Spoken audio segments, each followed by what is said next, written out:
Hello again, everybody. This is Rocket Rick J18, and today I'm going to talk to you about an oddball set of cards known as the 1961 Baseball Scoops new card Baseball Scoops set. The 1961 set is numbered from card number 401, which is the first card, to card number 480, which is the last card. They were sold in boxes holding 24 packs each. Each pack contained 7 cards and cost a nickel. So a 24 count box cost $1.20. Some cards in this set have cost as much as slightly under $5,000 a piece, but those are for gem mint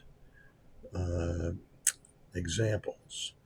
Most cards that are graded do not come up to the standard of gem mint. In fact, there are, as much as I'm able to tell you,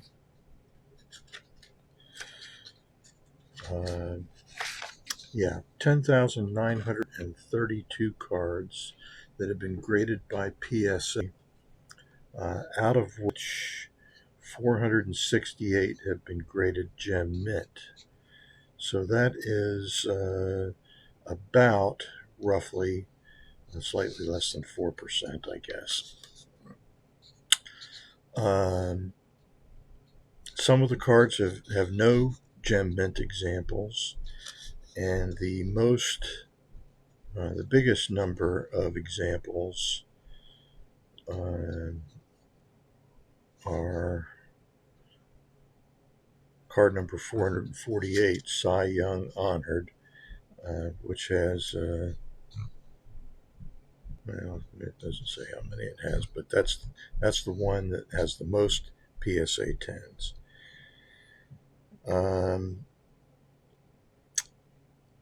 Highest price for a PSA 10 card is card number 422. Mickey Mantle hits the longest homer, and it sold for $4,050. There's definitely some examples of cards that carry some relatively high prices, but most are available for very reasonable prices in ungraded condition or in lower grade condition. The cards measure 2.5 inches by 3.5 inches, which is the size for a modern baseball card, and was so in 1961. Both the Topps and the Fleer cards from that era measure that same amount, 2.5 by 3.5. Let's see. So what I have done is I met this guy at the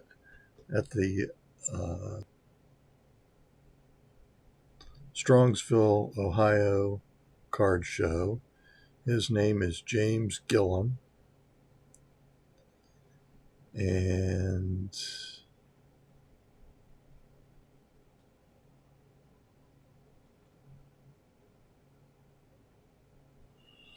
let's see if I can get this to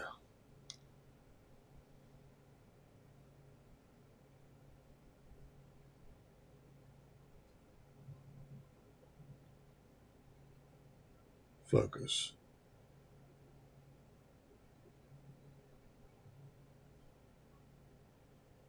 There you go.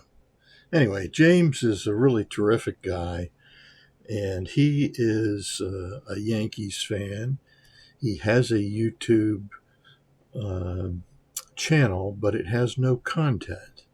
So one of the things that I want to do is to shout out his channel name, and let's see, it is James Gillum, And it is, oh gosh, I should have written it down again here, and I've got it written down several places. I think it's 2749. Anyway, it does have a number attached to at James Gillum. Um, One of the things I want to do is to encourage him to make some content because he has a complete set of these cards, which I do not. But because of James Gillen, I'm a lot closer to having a complete set than I was a couple weeks ago. And I'll tell you more about that in a minute. But I do want to definitely would love to see him make some content. He has got some really good cards.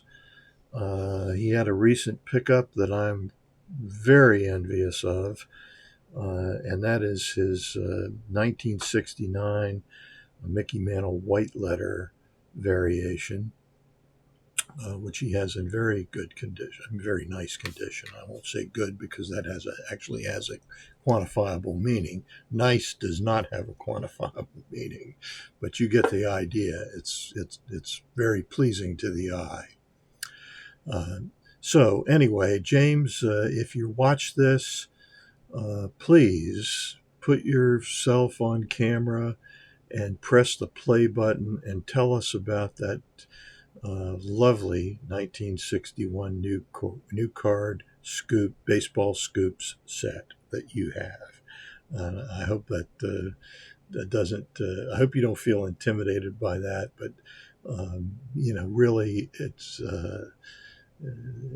Anybody can do it. Some of the best people on YouTube now, as far as their content are concerned, have the same fears and concerns that you have. And I had the yips when I started my first video, which is on YouTube now. You can look at it now. It's terrible. I mean, I stuttered and stammered throughout the whole thing, and just I think made a fool of myself. But what the hell, I get paid the same for good ones now if I make a good one, which I don't profess to do. But that's not a good one, and it paid. I got paid the same for that one, which is zero. So it is what it is. As I like to tell people, I said I make videos for my own amusement. I kind of like doing it, and it does give me a semi-permanent digital record of the cards that I have featured. I've tried to feature some of the sets that I've collected. Those take a good deal more work than annual or weekly pickups or monthly pickups or however often you do it. So that's all I'm going to talk about. And now I'm going to show you some cards. And in order to do that, I'm going to turn the camera down in front to the space in front of me, and I'm going to show you the 29 cards that I acquired from James, which brings me to a total of 60 cards out of the 80 in the set. So that's sort of the numerical part of it. I think James wanted to give me those cards, and I didn't feel right about doing that, so I made him an offer which he rejected, and said, "How about?" And he named a significantly smaller number, which I happily paid him, and we completed that transaction probably a little over a week or so ago. So, with that in mind, let's look at some cards.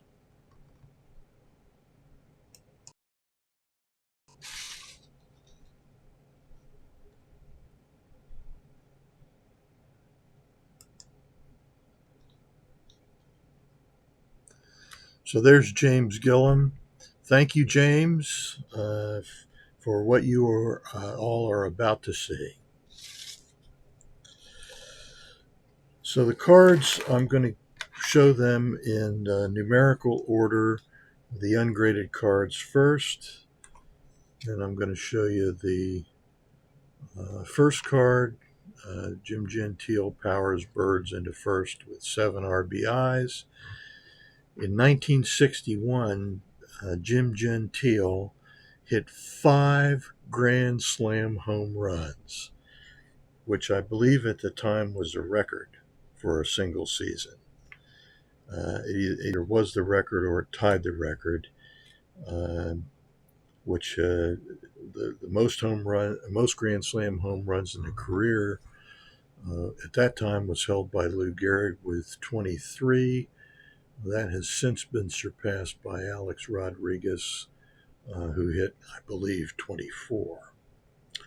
So this is what the back of the Scoops cards look like, and card numbers on the front and the back. There's a little headline, and then what looks similar to a newspaper article.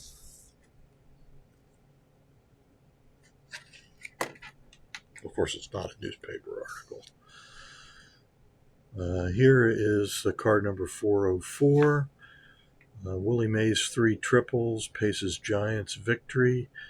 You'll observe that this took place on September 15th, 1960. That's the little headline right here.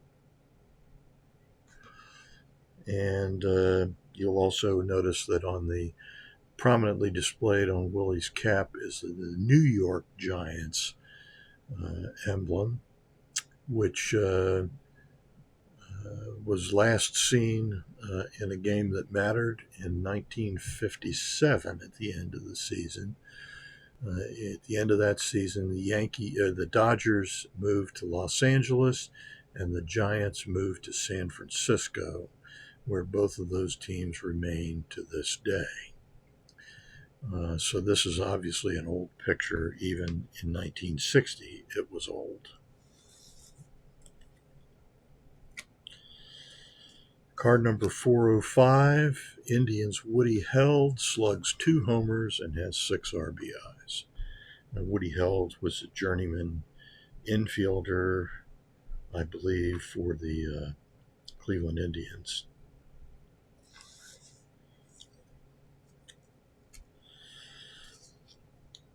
In 1960, Braves' Lou Burdett pitched a no-hitter, which he won 1-0. Lou was the pitching hero of the 1957 World Series when he won 3 games. And the batting hero was Hank Aaron, who we'll hear about later.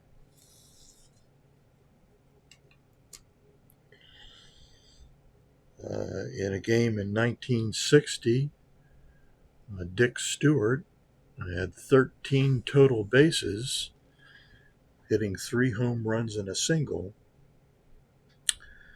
The record at that time was 18 total bases in a single regulation game, at least.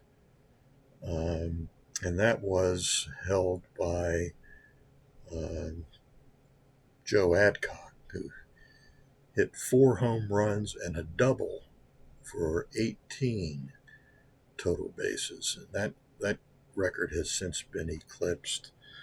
I think Shawn Green had 19 total bases in a 4 home run game.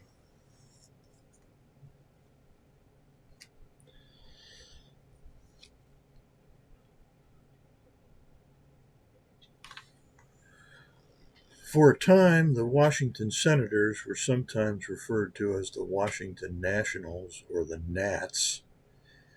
And they had a very excellent Cuban pitcher named Camilo Pascual, who went on to be a pretty good pitcher for the Minnesota Twins after the Washington Senators moved from Washington, D.C. at the end of the 1960 season and changed their name to the Minnesota Twins, which they continue to be known as today. There is currently a franchise in Washington named the Nationals, and that franchise relocated under the auspices of Major League Baseball from Montreal and became the Washington Nationals. There was an intervening franchise named the Washington Senators, who were an expansion franchise in the 1961 season.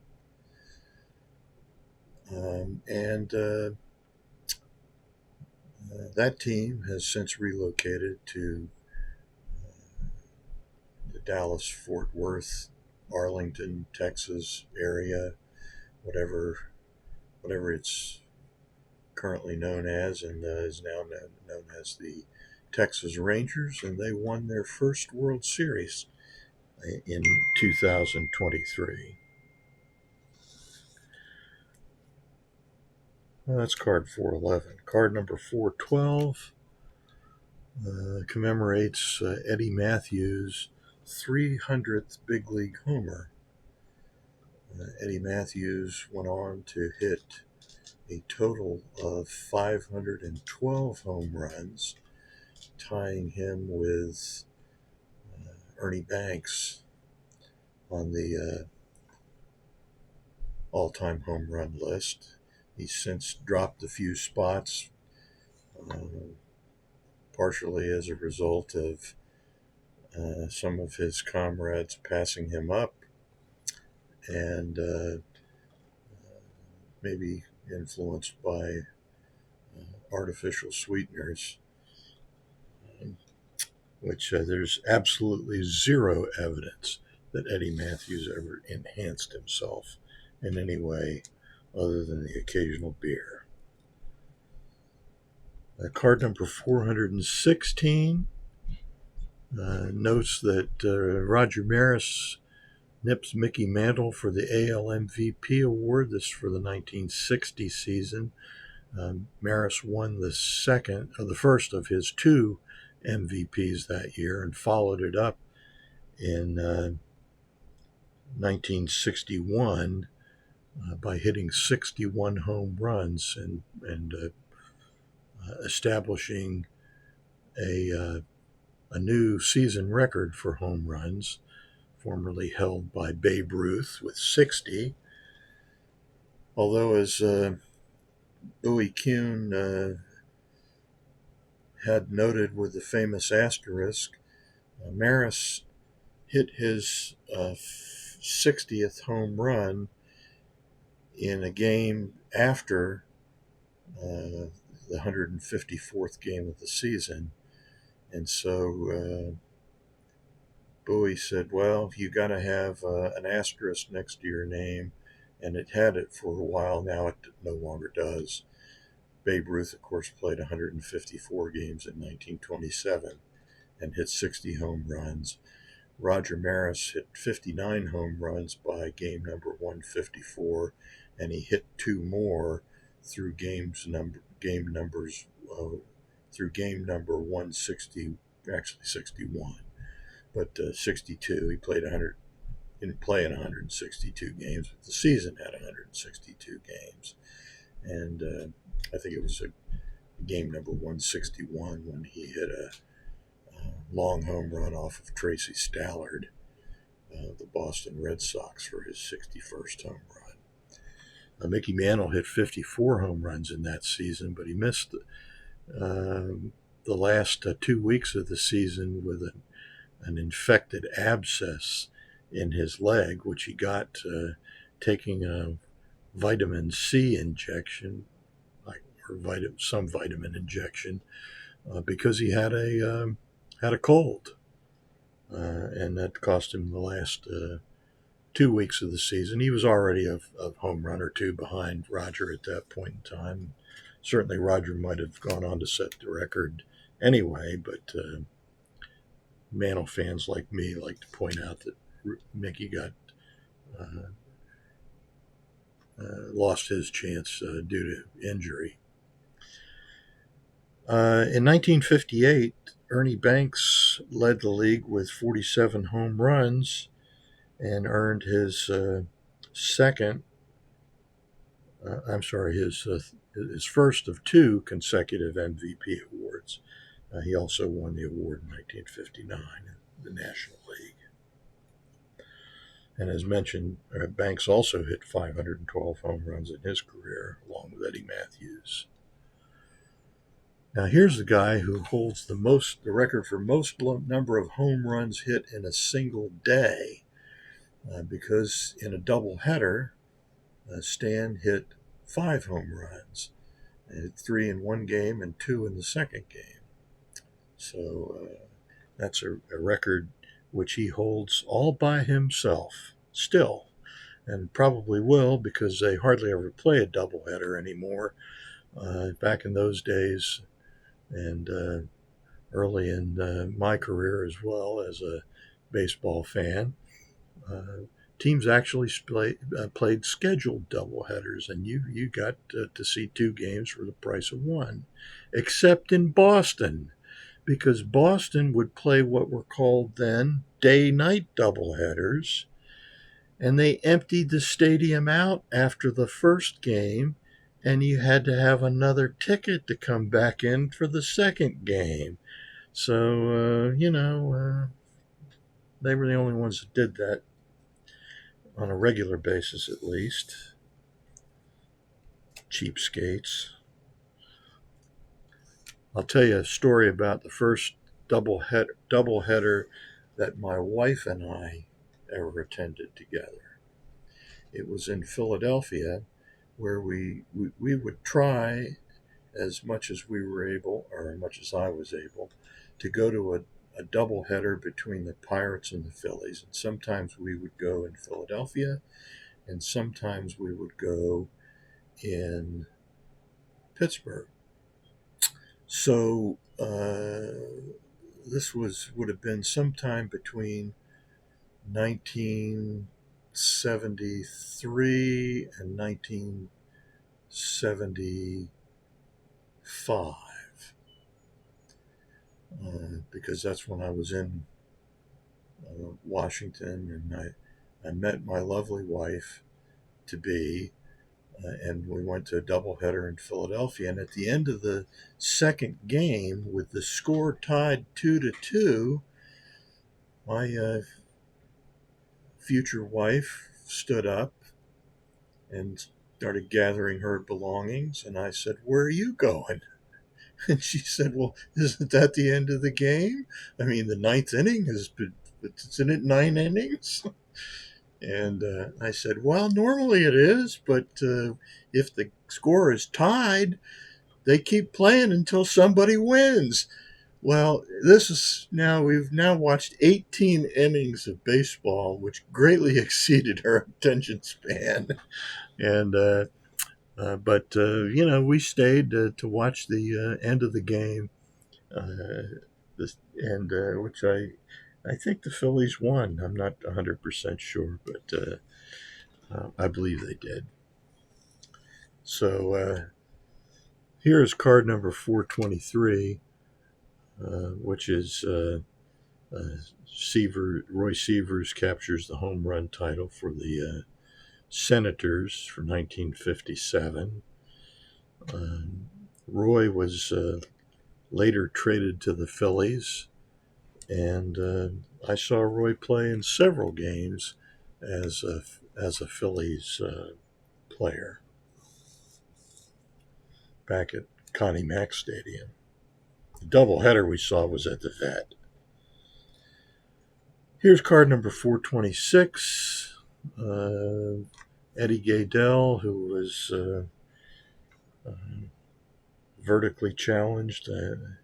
Not sure midget is the favored term anymore. He appeared in one plate appearance. He walked on 4 pitches as a member of the St. Louis Browns, a team that was owned by Bill Veeck. And it was strictly a publicity stunt. The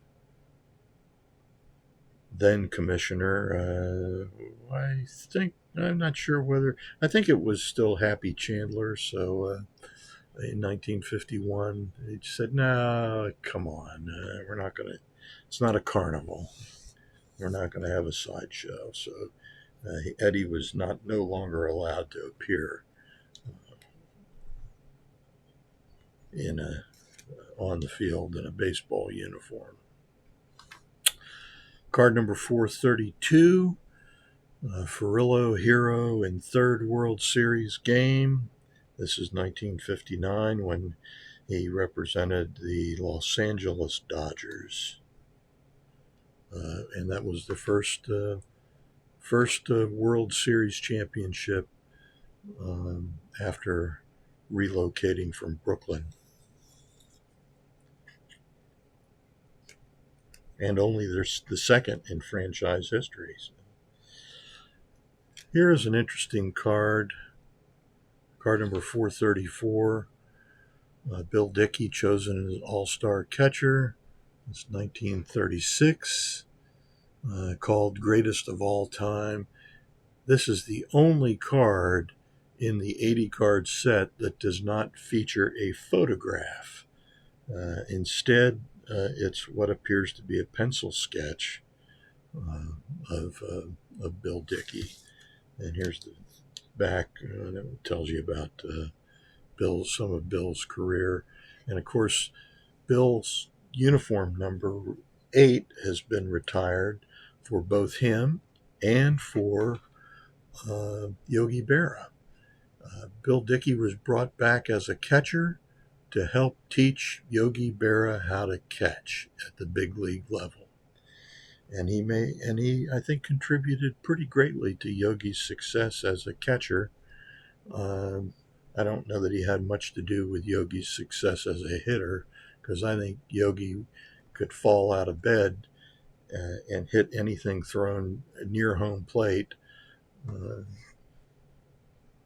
for a pretty great distance. Card number 436, umpires clear White Sox bench. This happened in a game July 16th, 1946. And it recites on the back that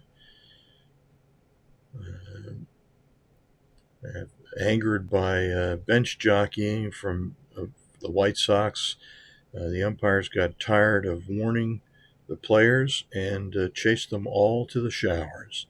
The picture above shows all that were left, the manager and the trainer, neither eligible to play. No one recalls such a wholesale chasing in the history of baseball. Since it was only the 5th inning, the 9 remaining players had to finish the game. Chicago, however, had the last laugh, winning the game 9-2. So that's a curiosity. I don't know that that's ever happened again. Here's the Cy Young card, number 448, that notes his unmatched victory total of 511. And in 1939, that was good enough to get Cy into the Baseball Hall of Fame. He was not part of the inaugural class, despite his prodigious win total. The next closest is Walter Johnson. I believe he had 417. Anyway, it's almost 100 wins more than that Cy Young had. So interesting. Card number 456 marks the New York Giants' 26 consecutive game victory total.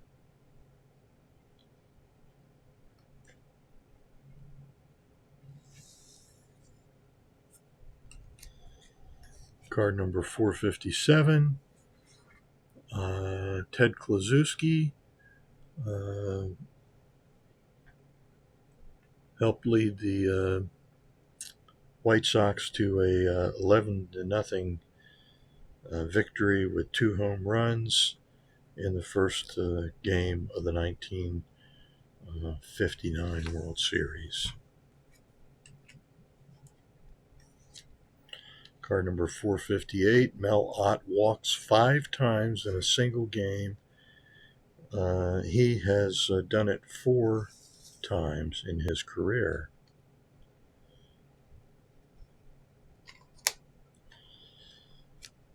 Card number 460 notes Bob Feller's 3rd no-hitter.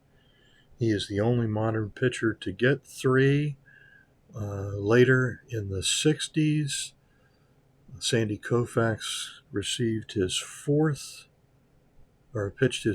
no-hitter, and that was in 1966. And since then, that record has been eclipsed by Nolan Ryan's 70 consecutive no-hitters. And Bob Feller remains the only pitcher to pitch a no-hitter on opening day.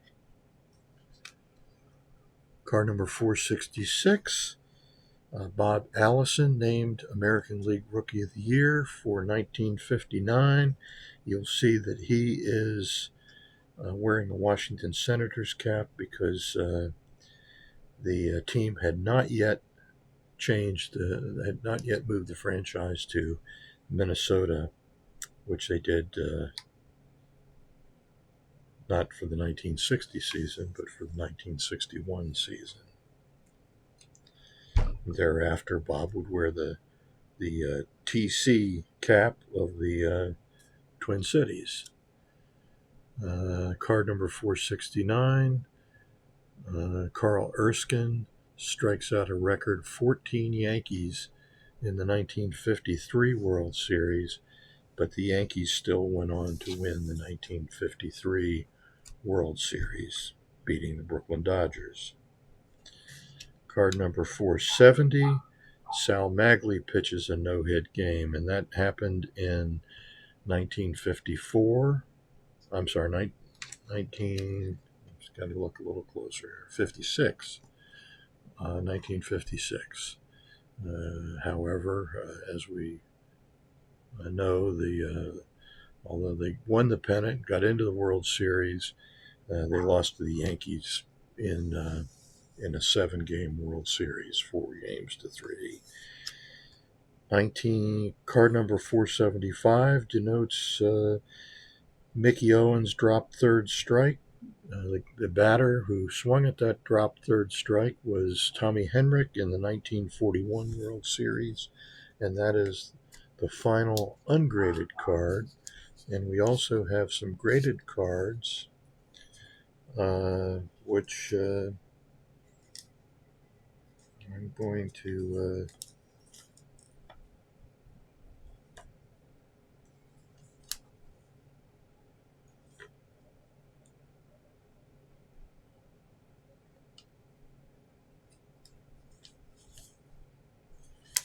here we go. So here we go. The first graded card that I'm going to show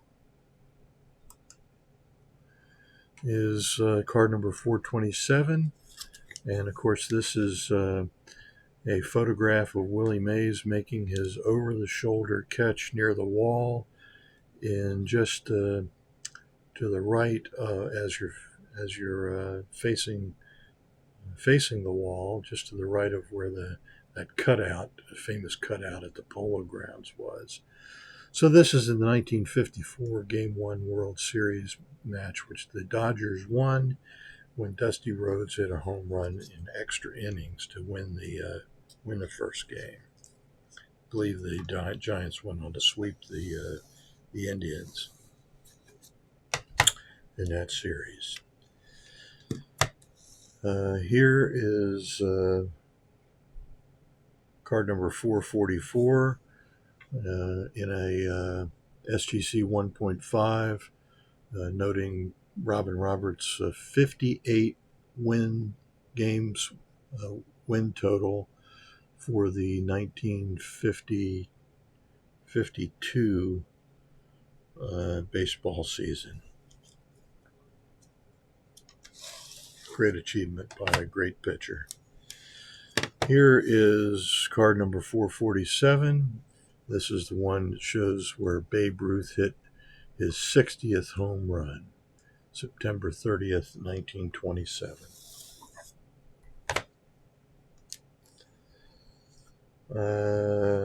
Here is card number 460 or 451 in an SGC 7.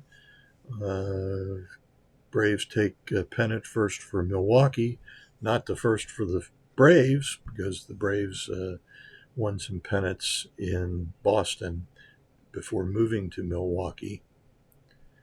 And then I mentioned that Hank Aaron was the offensive hero in the 1957 World Series, and he batted .393 for the World Series, and the Yankees won that 4-3. The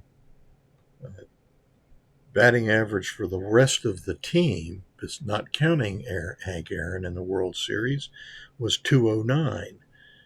There's actually a team that won even less, with a batting average less than .209. That's what happened to Baltimore and the Los Angeles Dodgers in the 1966 or 60 in the 1963 World Series. Is that right? Yeah, 1957. Not the 63 series, 1957 World Series. But nevertheless, the Braves had an anemic team batting average, but not Hank Aaron. His was very productive. So that's what I have to show you. And with that, I'm going to close this very long video, but hopefully you got to learn some exciting things that maybe you didn't know before. And if you didn't know, well, anyway, I had fun doing it. So, and once again, I'm going to say thank you to Mr. James Gillum, not Gillen, or not Gilligan. It's just Gillem, as in Mary. So thank you, James, and I really am very pleased to have acquired these 29 cards from such a great guy as yourself. And so this is Rocket Rick J18, wishing that all your collecting dreams come true.